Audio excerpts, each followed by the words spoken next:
আমি একজন যুবক, আমার হাতে ট্যাটু আঁকা আছে। এখন আমার ইসলামিক জ্ঞান ছিল না, কিন্তু আমি এখন ট্যাটু উঠানোর জন্য চেষ্টা করছি। ট্যাটু উঠাতে খরচ আমার সাধ্যের বাহিরে। আমি এই অবস্থায় নামাজ পড়ি, নামাজ কবুল হবে কিনা? ভাইরা আমার, নবী করিম সাল্লাল্লাহু আলাইহি সাল্লাম এর অভিশাপ, তিনি অভিশাপ নাজিল করেছেন, আল্লাহ তাআলার অভিশাপের বদদোয়া করেছেন, লানতের বদদোয়া করেছেন। আল্লাহ লানত নাজিল হয় ওদের প্রতি যারা উল্কি অঙ্কন করে আর যাদের শরীরে উল্কি অঙ্কন করে দেওয়া হয়। লানাল্লাহুল ওয়াসিমা ওয়াল মুস্তাওসিমা। মনে রাখবেন, যারা ট্যাটু অঙ্কন করে, অনেক ট্যাটু কোম্পানি বাইর হয়েছে, তারা ফতোয়া দেয়। আমাকে একজন বললো যে ভাই ট্যাটু কোম্পানির ফতোয়া, আমাকে কি জানি পাঠাইছে, তারা ফতোয়া দেয় যে আমাদের এই ট্যাটু লাগানোর পর নামাজ পড়া যাবে। অনেক কাঠমোল্লার আপনাদেরকে বলবে নামাজ পড়া যাবে না, ব্যবসা ঠিক রাখার জন্য মাসালাও বানায় নিস। আরে ভাই, এই ট্যাটু অঙ্কন করা হারাম, এটা হলো প্রথম কথা। এটা আপনাকে রিমুভ করতে হবে।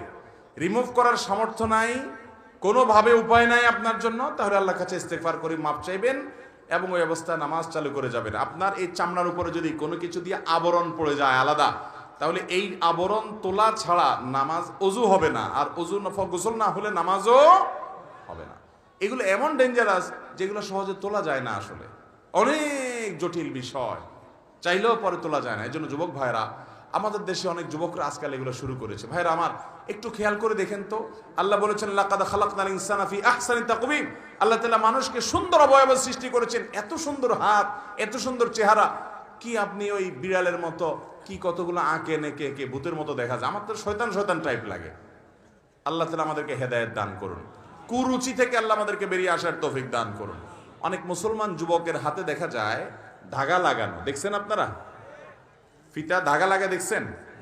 ভাইরা আমার, এটা হিন্দুরা তাদের ধর্মীয় বিশ্বাস থেকে লাগায়। আপনি মুসলমানের সন্তান, আমরা দেউলিয়া হয়ে গেছি আজকাল। আপনি মুসলমান হিসেবে আপনি প্রাউড ফিল করেন না? তাহলে আপনি কেন তাদের কালচার নিতে যাবেন?